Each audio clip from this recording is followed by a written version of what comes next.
Tim Siber Direktorat Reserse Kriminal Umum Polda Metro Jaya menangkap pemuda bernama Muhammad Umar. Tersangka mengunggah video ancaman yang berisi pernyataan akan memenggal polisi jika pimpinan FPI Muhammad Rizik Syihab ditahan polisi. Video ancaman berdurasi 22 detik direkam langsung oleh pelaku dan viral di media sosial. Selain mengancam polisi, pelaku juga mengeluarkan kata-kata tak pantas. Yang kedua, ini juga sama.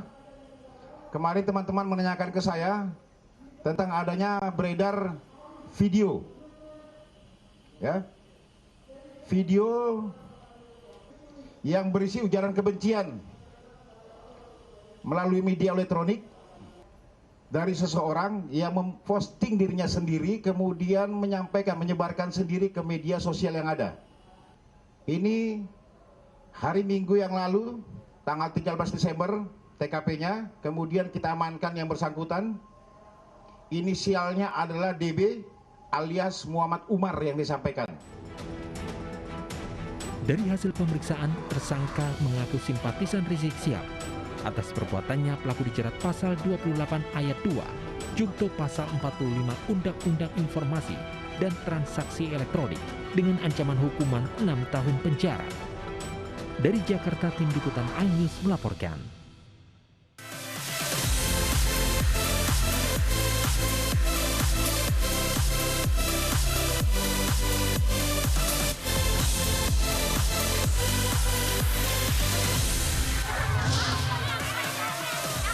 Mama korban banjir unjuk rasa sambil menangis meminta tanggul diperbaiki.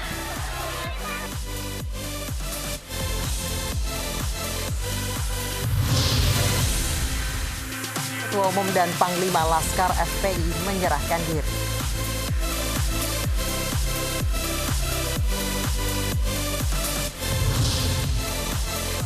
Kapolda Metro Jaya Irjen Pol Fadil Imran diperiksa Komnas HAM terkait peristiwa penembakan di kilometer 50.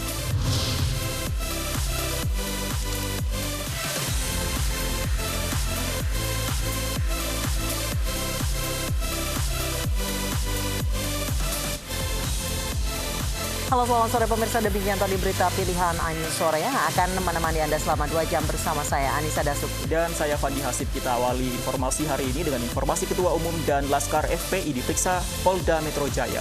Mereka menyerahkan diri setelah diancam akan ditangkap polisi.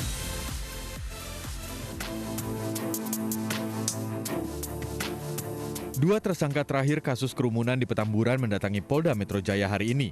Penanggung jawab acara yang juga Ketua Umum FPI Ahmad Sobri Lubis, serta penanggung jawab keamanan acara yang juga Panglima FPI Maman Suryadi datang ke Mapolda Metro Jaya ditemani kuasa hukumnya. Keduanya diperiksa penyidik Polda Metro Jaya mulai pukul 10 pagi. Kami datang bukan untuk menyerahkan diri, tapi kami datang untuk diperiksa. Karena itu kan baru panggilan kedua. Kalau misalnya panggilan ketiga berdua tidak datang, boleh dijemput paksa. Jadi saya hanya untuk mengklarifikasi itu dan kami sudah janjian 10 untuk pemeriksaan. Sebagai tersangka, betul, sebagai tersangka. Karena pada waktu awal itu kan dia masih saksi, setelah itu tersangka dan sekarang juga untuk pemanggilan sebagai. Kedua tersangka menjalani tes COVID-19 sebelum diperiksa penyidik Polda Metro Jaya. Surat perintah penangkapan juga telah dikeluarkan dan diserahkan kepada kedua tersangka. Silakan menyerahkan diri atau penyidik Polda Metro Jaya akan melakukan penangkapan terhadap yang bersangkutan. Dua tadi sudah menyerahkan diri ke Polda Metro Jaya. Ya.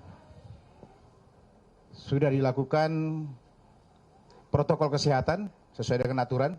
Kita lakukan swab tes antigen. Hasilnya adalah negatif. Kemudian dilanjutkan dengan pemeriksaan terhadap kedua orang tersebut.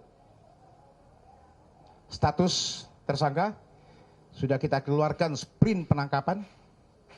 Ya. Sementara pemeriksaan masih berlanjut. Sebelumnya polisi telah menetapkan 6 tersangka atas dugaan pelanggaran protokol kesehatan pada maulid dan pernikahan anak Rizik Syihab di Petamburan 14 November lalu. Rizik Syihab menjadi salah satu tersangka dan yang pertama mendatangi Polda Metro Jaya dan ditahan. Dari Jakarta, Tim Liputan iNews melaporkan.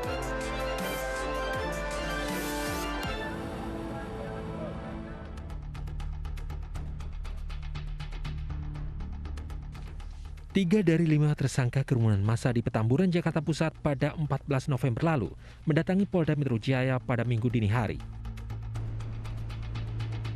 Menurut Kabid Humas Polda Metro Jaya, 3 tersangka tersebut menyerahkan diri sekitar pukul 1 waktu Indonesia Barat.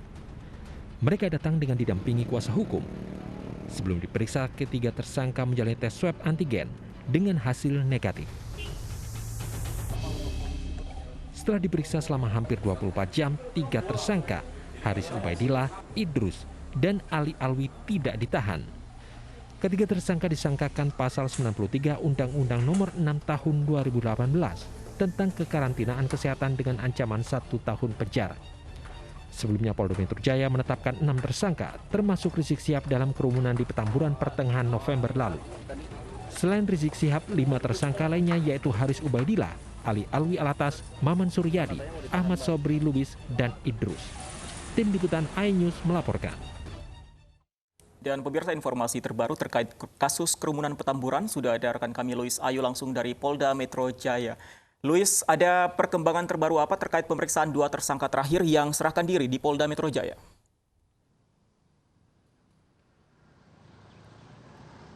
Ya, Fandi, memang sudah sekitar 6 jam 2 tersangka kasus kerumunan massa di Petamburan masih menjalani pemeriksaan di gedung Ditreskrimum Polda Metro Jaya.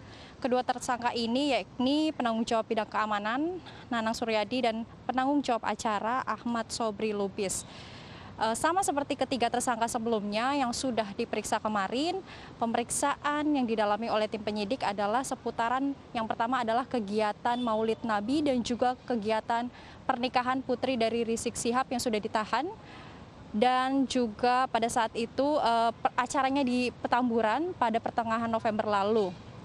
Dan juga selain itu akan digali oleh tim penyidik yakni terkait dengan pasal yang disangkakan kepada kedua orang tersangka ini, yaitu pasal 93 Undang-Undang tahun 2018 tentang kekarantinaan kesehatan. Tertuang bahwa ancaman pidana dalam pasal tersebut adalah paling lama 1 tahun penjara dan denda hingga 100 juta rupiah. Kalau melihat dari pasal yang disangkakan itu, ada kemungkinan 2 orang tersangka ini juga tidak ditahan seperti ketiga tersangka yang kemarin diperiksa. Namun pemirsa, tentu pihak dari tim penyidik masih ada pertimbangan lain juga yang dilakukan oleh tim penyidik. Apakah memang akan dilakukan penahanan ataupun tidak? Masih ada waktu 1 kali 24 jam untuk tim penyidik menentukan dasar-dasar subjektif lainnya. Fandi. Baik, terima kasih Luis Ayu melaporkan langsung dari Polda Metro Jaya. Selamat bertugas kembali, Luis Ayu. Pemirsa, Barreskrim Polri menggelar rekonstruksi tewasnya 6 orang anggota Laskar Front Pembela Islam di sejumlah titik di wilayah Karawang Senin dini hari. Sementara Kontras menemukan sejumlah kejanggalan dari hasil rekonstruksi penembakan.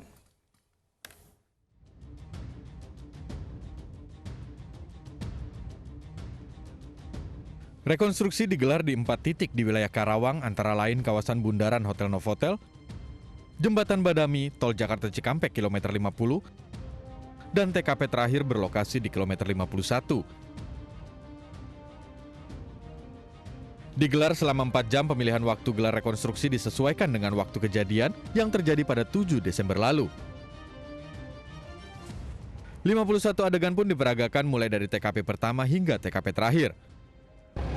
Jadi rekonstruksi ini merupakan dari hasil daripada berita acara pemeriksaan, dari olah TKP, dan ada bukti-bukti petunjuk ya yang ada. Dan sampai saat ini kita sudah melaksanakan pemeriksaan ada sekitar 26 saksi yang kita lakukan ya. Itu ada saksi dari masyarakat, tadi juga ada saksi yang ada di TKP 1, TKP 2, TKP 3 ya yang kita lakukan. Dan kemudian pada pelaksanaan kegiatan rekonstruksi ini pun kita juga dipantau ya, ada dipantau oleh Bapak Beni Mamoto dari Kompolnas itu. Sementara itu, Komisi untuk Orang Hilang dan Korban Tindak Kekerasan atau Kontras menemukan sejumlah kejanggalan dari hasil rekonstruksi penembakan yang menewaskan 6 anggota FPI tersebut. Kejanggalan ditemukan berdasarkan hasil analisa yang dilakukan pihak Kontras yang saat itu turut diundang aparat kepolisian untuk menghadiri kegiatan rekonstruksi. Ya, ada beberapa kejanggalan lah yang kami temukan di saran pers polisi gitu, bahwa yang bersangkutan korban-korban ini meninggal di mobil, terus dia diduga melawan juga. Ada sejumlah pernyataan-pernyataan yang kontradiktif gitu. Nah, dari keterangan itulah kita merasa benar bahwa menolak rekonstruksi tersebut dan mengharapkan kasus ini agar dibuka oleh Komnas HAM. Kontras berharap agar kasus penembakan tersebut dapat diselesaikan oleh tim independen dari Komnas HAM. Dari Jakarta dan Karawang, Jawa Barat, Rani Sanjaya, Vito Erlangga, Novan Dwi Kusuma, Ilham Elias, iNews melaporkan. Sekretaris Umum FPI Munarman menjenguk Rizik Syihab siang tadi. Munarman menilai Laskar FPI menjadi korban kekerasan yang dilakukan aparat. Usai menemui Rizik Syihab di Mapolda Metro Jaya, Munarman menjelaskan kondisi Rizik Syihab dalam keadaan baik dan sehat. Munarman juga mempertanyakan perkembangan kasus penembakan terhadap 6 orang Laskar FPI. Dari hasil rekonstruksi yang dilakukan polisi, diketahui penembakan yang menewaskan 6 Laskar pengawal Rizik Syihab dilakukan di dalam mobil, tepatnya di kilometer 51. Menurut Munarman, Laskar FPI menjadi korban spiral kekerasan yang dilakukan oleh aparat. Padahal cuma memberitakan investigasi ada tembak-menembak, kemudian ada serangan, tetapi kemudian berubah ya bahwa mereka ditangkap. Setelah diinvestigasi oleh teman-teman wartawan di sana ternyata tidak ada tembak-menembak di lokasi KM 50. Kemudian terjadi serangannya di atas mobil. Nah, kalau serangannya di atas mobil ya, kita pertanyakan kalau 4 orang yang masih hidup itu di atas mobil, artinya kan itu sudah diakui ya, sekarang ini sudah diakui bahwa yang 4 masih hidup. Itu dulu poinnya. Komnas HAM memanggil Kapolda Metro Jaya Irjen Pol Fadil Imran. Pemanggilan terkait penyelidikan penembakan 6 anggota FPI. Selain Kapolda Metro Jaya, Direktur Utama PT Jasa Marga juga dimintai keterangan terkait CCTV di Tol Jakarta Cikampek. Kapolda Metro Jaya Irjen Pol Fadil Imran memenuhi panggilan penyelidikan Komnas HAM terkait peristiwa penembakan anggota FPI. Irjen Pol Fadil Imran tiba di kantor Komnas HAM sekitar pukul 12.15 waktu Indonesia Barat. Kapolda Metro Jaya dipanggil Komnas HAM agar ada gambaran utuh konstruksi penembakan 6 anggota FPI.